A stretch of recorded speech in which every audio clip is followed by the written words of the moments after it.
Hi, everybody. I'm here to share another part of my testimony. Um, this one's going to be both, again, a little sad like usual, and both amazing and exciting. I'm actually kind of looking forward to this, and at the same time, it's just more of the life I lived, and like, wow, I'm just going to look a little bit crazy talking about it. But this one I've been putting off making for 2 or 3 months, and the Lord actually gave me a sign to make this one 2, 3 weeks ago. So, anyways, I've got Netflix on my TV right here for all of you that have seen it, used it, or have it.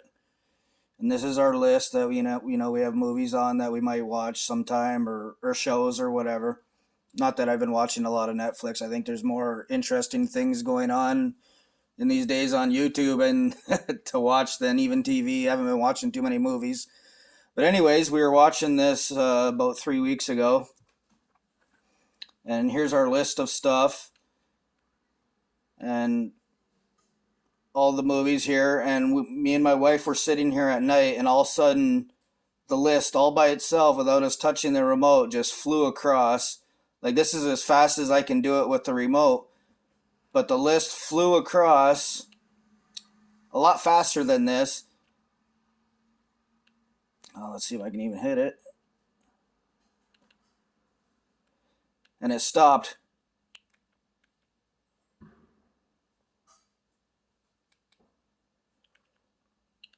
Oh, I missed it. But it ended up stopping right on the movie, which I'm going to be using in this testimony.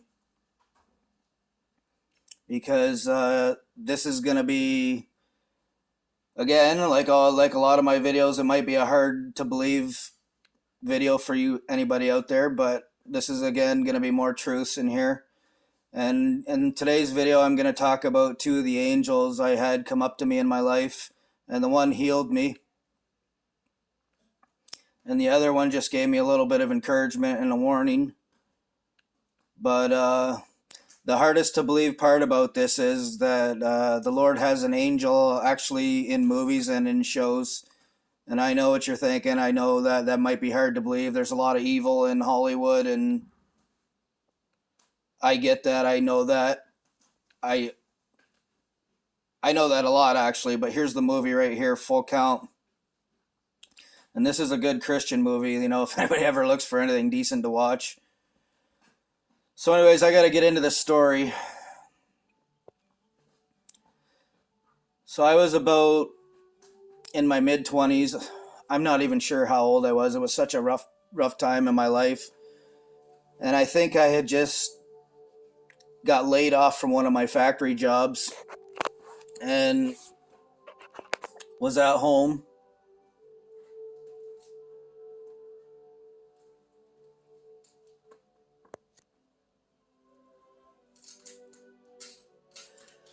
And sorry guys. And I know if you hear my story, I was getting threatened a lot, especially in my early 20s.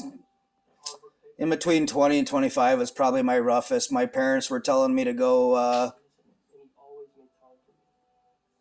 get rid of myself. Some of my own friends and cousins, all kinds of people were just telling me to go. I can't even say the word. Go do this to yourself. Get rid of yourself. And I mean, it all goes back to the gift I still haven't talked about because it was that powerful, and I've been threatened so many times not to. I've had so many people against me in my life. But anyways, the point of this video here is about the two angels. So in my mid-20s, I remember my dad, he would always come up and he would say something harsh to me, or we're doing this to you, or we're doing that to you, which I wouldn't even understand.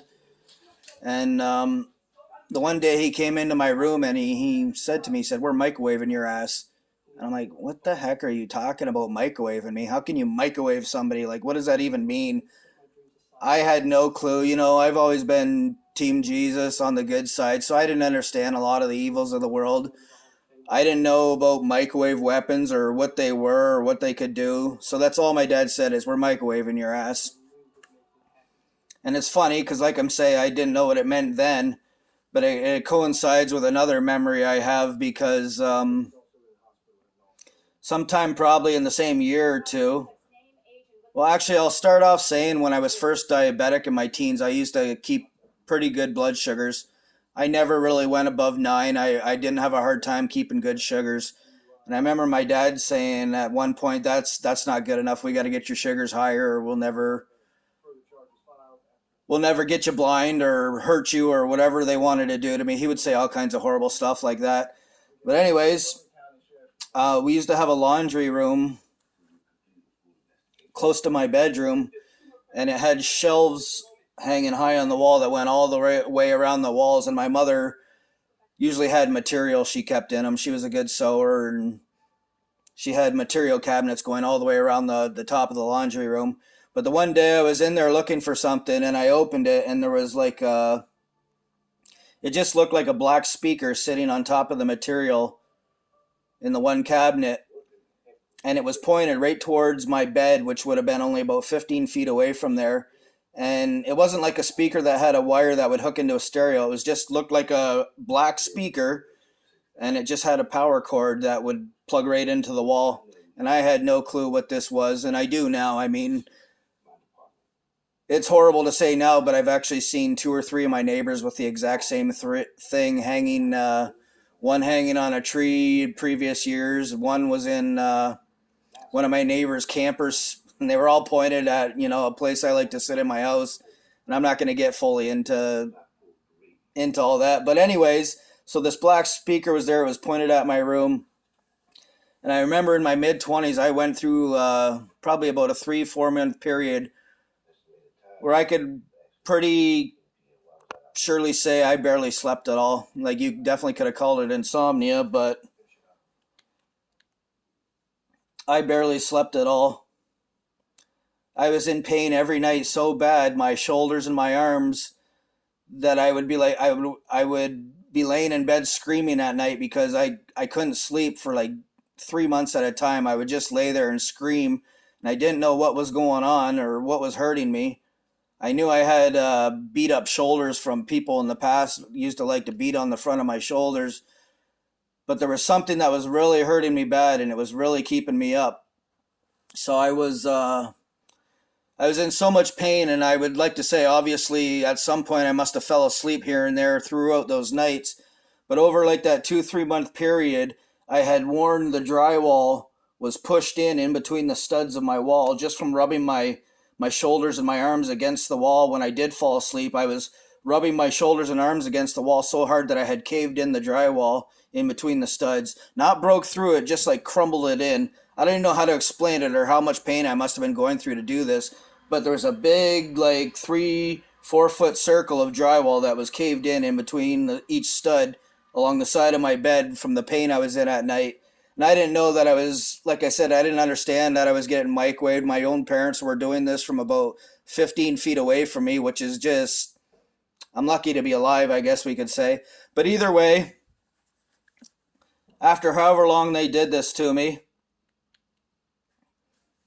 my eye blew out. My left eye blew out, just like it did now, like a year ago now. What I'm going through, try not to go blind.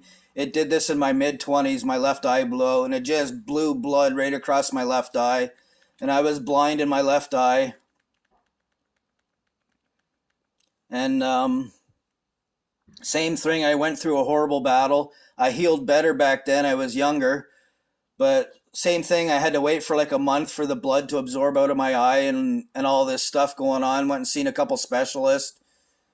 I think I got laser surgery once on my eyes and got all that done, and I ended up coming out of it, and my eyes cleared back up. Thanks to our Lord and Savior Jesus, healing me and getting me through that. But either way, even when the blood finally got out of my eye, I had warped vision in my eyes. If I closed my one eye, my one eye would curve a line like one way, and the other eye would curve it down. Like the one would curve it up, and the other would curve it down. So I had deformation in my eye. They would make things look not straight like it should be in my eyes. So here's where we get into the good part of the angels. And I was, one day I was out in the driveway in front of my parents' house. And I'm sitting in the driveway, and if you're, like I said, my parents were out in the county, and anybody knows, even in the city or the highway, especially in the county, if you can hear a car coming down the highway, you can hear it coming from a long way. There's no doubt when you hear a car coming down the road. But anyways, it was a strange day. I was sitting in the driveway, and all of a sudden I looked up, and there was a red Chevy pickup, like an old Chevy pickup, just slowing down for our driveway, about 50 feet before the driveway. And I look back now, and the really strange part about it was I did not hear the noise of the vehicle slowing down. And even when it pulled into our gravel driveway, did not hear noise. But I didn't think too much of it then because it was there. I was seeing it. So this red Chevy pickup pulled into my driveway.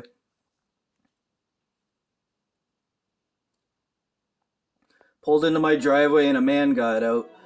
And he was a thinner man. He had a bald head, bigger nose. He was like a unique looking fellow.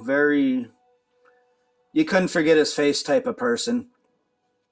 And he came into my driveway. He gets out of his truck, somebody I don't even know, walks right up to me. And I remember I said, what can I do for you? You know, trying to be nice like I normally was. What can I do for you? And I don't even remember fully what he said. He said something to me. I think he even did make a comment like he had a look that wasn't too pleasant at one point. And I think he did tell me I needed to stop watching something, which as a young man, I watched things that I don't anymore. And I think I don't need to say what I was watching as a young man, that I think he was trying to warn me to stop watching it. But I'm standing there in the driveway talking to this guy, like, what can I do for you? And all of a sudden, we're standing face to face, and he grabs me by both my arms. And he's got me like firmly in his grasp, and I'm like leaning back on my heels. He's holding me, and all of a sudden, he took a deep breath in, and did a long blow into my face.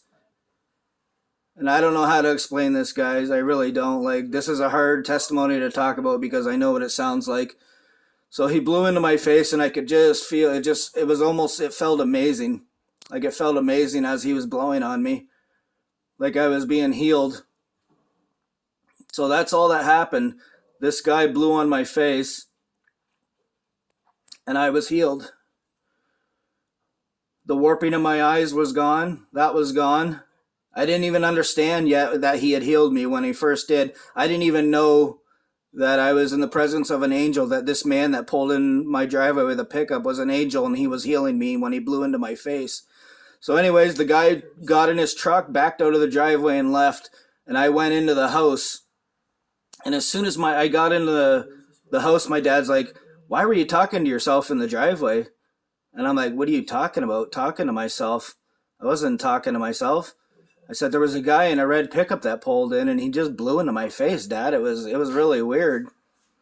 And my dad's like, "There was nobody in the driveway. I was watching the whole time, and you were just talking to yourself in the driveway."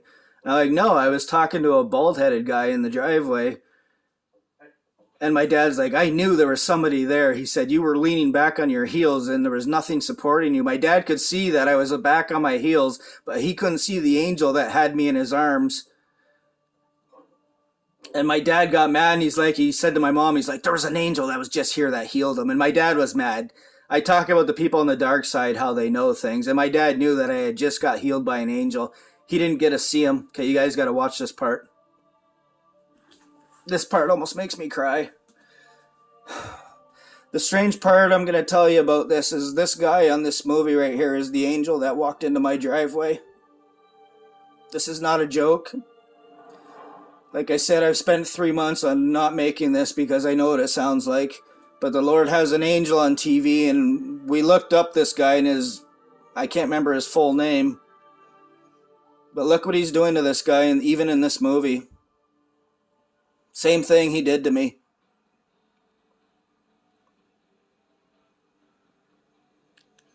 So I had to show you this. Like, how amazing is that? The Lord has an angel who's even in movies and on shows. Like I said, this movie is called Full Count, and this is an angel. I will attest to that. I don't care what it sounds like. So, anyways, my dad's there. He's mad. He could see me leaning back on my heels. He knew there was no way I was standing like that without falling over. He couldn't see the angel, but he knew that I was telling the truth, that a guy had just been there and was just blowing in my face. So he knew that I was healed, and it was amazing. The guy left. That was all done. My dad was upset. All the microwaving they had done to me, the blowing my eyes out, ruining my vision, was now healed again. So I wanted to show you that, guys. Like, there's a guy out there who's actually in movies and stuff, and I can't remember his last name. The wife looked him up. It's Adam something. And it's just so amazing, you know. And about 2-3 months later, I'm going to say in the same year, I was in a big city. I don't remember where I was. I was in a city somewhere walking down the street, and the same thing. I was walking along the sidewalk, and I was going by like a city bench. There was a guy on the one end of the bench, and then there was an old man standing at the other end of the city bench, just standing there. And he kind of reminded me of like Mickey Rooney. He was like an old little chubby guy, and he just looked at me, and like I said, it just looked like an old man. I didn't know at first I was talking to an angel till the same thing till after.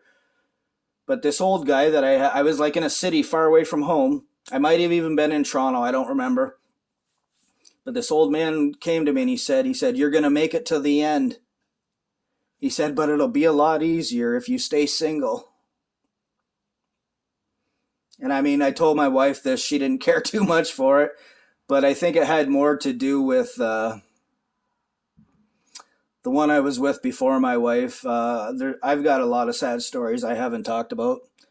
I have a firstborn out there that I've never been able to meet, that was stolen from me by somebody I dated before my wife, which was set up by everybody, my parents, my family, my cousins. Everybody knew about it. This girl was just there to try to get pregnant and then take off, and she kind of took off up north somewhere.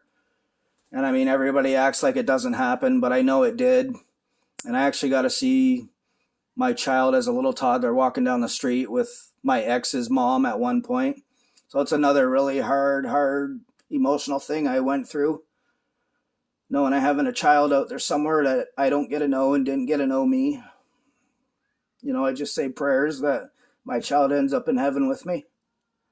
But it was taken, you know, obviously they were hoping that my child, my firstborn, would end up with my gift of gold, I guess, is exposing something there for you guys. So this video is a little bit hard to believe again. I'm going to say that myself right now, but this is more truths coming out. So, you know, I've seen... I don't even think those were the only two good angels I've seen. I think another guy I seen once at the end of my parents' house. And the same thing. It just looked like a man, but he was telling you things about yourself that no one could have known. Just talking to you like he was inside you and knew everything in your mind. And I don't remember the conversation with the other one, but these are the two angels I do remember. I did shake hands with a fallen angel once. That wasn't a pleasant experience. That would be a whole different video. I'm not going to get into that now. That'll come later if I do end up getting into the stupid gift that ruined my life, maybe, at some point, which I don't even know if we're going to have time for. I mean, Jesus is so close right now. But either way, you guys, I've been really wanting to share this, you know. And like I said, the Lord put this movie right on, like he zoomed across our list on Netflix right to this movie and stopped. And I'm like, well, if that's not a sign that he wants me to share this testimony of the two angels, then I don't know what is. So I needed to do this. This was the Lord telling me to do it. I know it just more stuff to make me sound a little cuckoo, but this is more truth of my life, of what things I went through, horrors I lived through, angels I met that healed me. I mean, as rough as I am now, fighting going blind, and people all around me telling me, you know, just people gang stalking, targeting, all that kind of horrible stuff. It's put a lot of hope in my heart right now, knowing I've had two different angels tell me I'll make it to the end. As a rough shape as I'm in right now, it means a lot to me right now that he sent those angels to me to tell me that, you know. Like, I've already been told by two angels I'll make it to the end. So it's a very beautiful, amazing thing for me to talk about. So whether you believe it or not, you know, this is another part of my testimony, you guys. And it's a little bit nicer than some of the other ones, I hope. Not not the whole thing, but praise the Lord for sending angels out to us, you know. Like, I want you guys to know, you could be looking at a person out there, you could be talking to somebody, and that could be an angel, and you might not know it. Like both the angels I told you about in this story, I didn't realize it till the one disappeared and the other one drove away, and my dad told me he couldn't see who I was talking to in the driveway. I didn't know they were angels until that point. So just mind-blowing stuff I've lived through, more awesome testimonies I wanted to share. Anyways, you guys, I better stop this video. I hope you all like this one. I'm not the only one who's seen angels. Jesus is so close right now. Like, the signs are getting more and more. Everybody keeps talking about certain things not being the mark, and I don't know, like, you're not going to hear me say that on here. I don't know what is and isn't, but I wouldn't be taking anything from the beast right now. Nothing. Don't take a chance with anything, please. Remember, the devil is a deceiver.